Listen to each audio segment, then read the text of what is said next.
Supplementary demands के ऊपर आपने बोलने की मुझे इजाज़त दी, इसका मतलब यह है कि आप सप्लीमेंट्री डिमांड्स के जरिए आप सरकार से पैसा मांग रहे हैं सरकार चलाने के लिए। मैं एक सवाल संसद से मांग रहे हैं। मैं एक सवाल फाइनेंस मिनिस्टर साहब से करना चाहता हूं, क्या इस देश के अंदर गरीबों के लिए, मिडिल क्लास के लिए और धन्ना सेठों के लिए अलग अलग कानून है?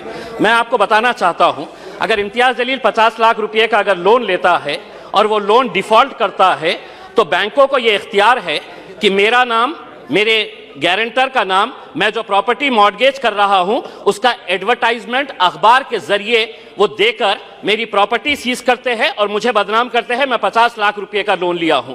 लेकिन अगर कोई किसी ने 5,000 करोड़ रुपए का लोन लिया है, किसी ने 50,000 करोड़ रुपए का लोन लिया है, जिसको आप बड़ी आसानी के साथ हर रोज माफ करते जा रहे हैं, पिछले 4 सालों के अंदर आपने कितना पैसा राइट ऑफ किया है? और ये मैं नहीं बता रहा हूं अध्यक्ष महोदय, ये जवाब कल फाइनेंस मिनिस्टर ने क्वेश्चन आवर के अंदर बताया है। तो सुनिए, उसके अंदर पिछले 4 साल के अंदर कितना पैसा 8,48,186 करोड़ रुपीस का लोन राइट ऑफ किया गया है। और जब हम इनसे पूछ रहे हैं कि किसका पैसा ये आपने राइट ऑफ किए हैं, तो जवाब सुनिएगा अध्यक्ष महोदय, आपको भी हैरानी होगी जो जवाब फाइनेंस मिनिस्टर मैडम ने दिए हैं। उसमें लिखा है, RBI has informed that under the provisions of section 45E of the Reserve Bank of India Act 1934, RBI is prohibited from disclosing borrower-wise credit information. RBI ये आपको कह रहा है कि हम आपको डिटेल नहीं दे सकते हैं कि कौन बड़े धन्ना सेठों ने पैसा लिया है, ये देश को आप नहीं बताएंगे। आखिर ये पैसा 8,48,186 करोड़ रुपीस आपने राइट ऑफ किए हैं। इसका जवाब आप दीजिएगा कि मेरे लिए कानून अलग कैसा हो सकता है और जिन्होंने धन्ना सेठों ने पैसा लेकर कोई लंदन भाग गया है, कोई सिंगापुर भाग गया है, उनका नाम भी आरबीआई नहीं बताएगी हमारे को। दूसरा ये है कि मैं अभी सुन रहा था जगदम्बिका पाल साहब को। पाल साहब सुनिए, आप किसानों के बारे में कह रहे थे। मैं जिस क्षेत्र से आता हूं, देश का एक छोटा सा एक शहर है, उस क्षेत्र के अंदर, महाराष्ट्र के अंदर मराठवाड़ा एक छोटा सा क्षेत्र है, उस क्षेत्र के अंदर जनवरी से लेके नवंबर 2022 तक महज 11 महीनों के अंदर 940 किसानों ने आत्महत्या की है। मैं देश की बात नहीं कर रहा हूं, मैं सिर्फ मराठवाड़ा एक जो देश का एक छोटा सा हिस्सा है, कहीं ना कहीं आपकी कुछ नीतियां गलत हो रही है अध्यक्ष महोदय, कहीं ना कहीं आपकी नीतियां गलत हो रही है, वरना इन किसानों की मौत को आपने सिर्फ एक आंकड़ा बनाकर रख दिए हैं। 940 किसान अगर सिर्फ एक क्षेत्र से मर रहे हैं और ये कहते हैं कि नहीं हमने किसानों के लिए इतना किया है, तो क्या वजह है कि आज किसान अपनी जान दे रहा है?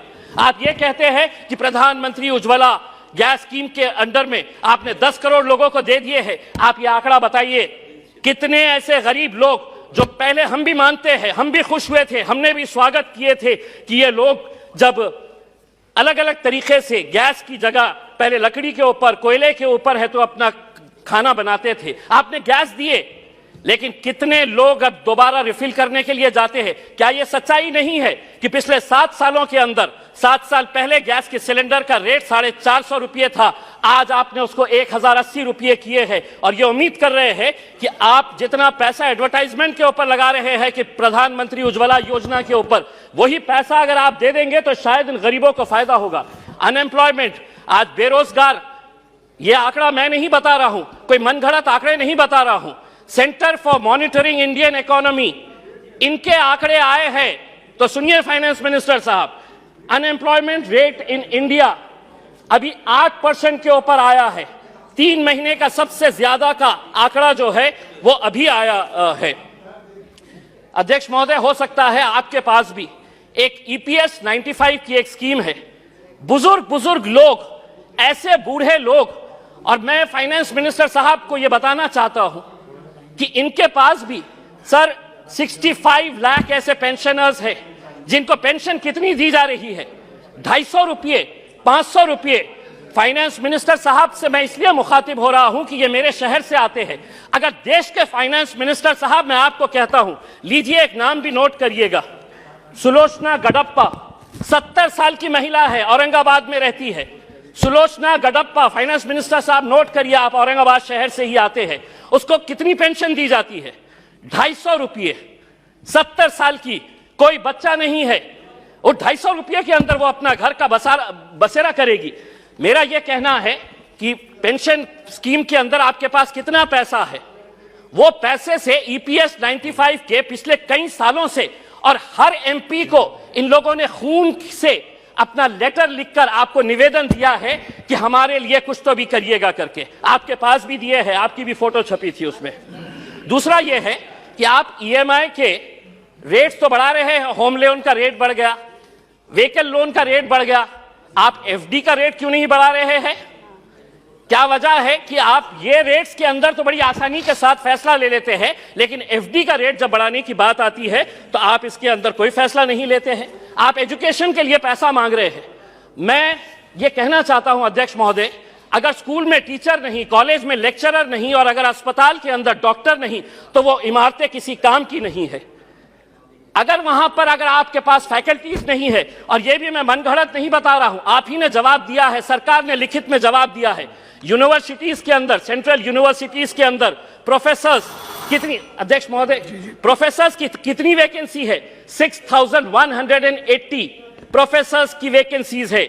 आईआईटीज और आईआईएम्स, बहुत सारे बीजेपी के हमारे सदस्यों ने कहा कि देखिए हमारे राज्य के अंदर हम कितने आईआईटीज और आईआईएम्स बना रहे हैं। इमारत बनाने से तालीम नहीं पहुंचाई जा सकती है, उसके लिए आपको लेक्चरर्स की जरूरत रहेगी। आईआईटीज के अंदर 4502 लेक्चरर्स प्रोफेसर्स की वैकेंसीज है, आईआईएम्स के अंदर 493 वैकेंसीज है।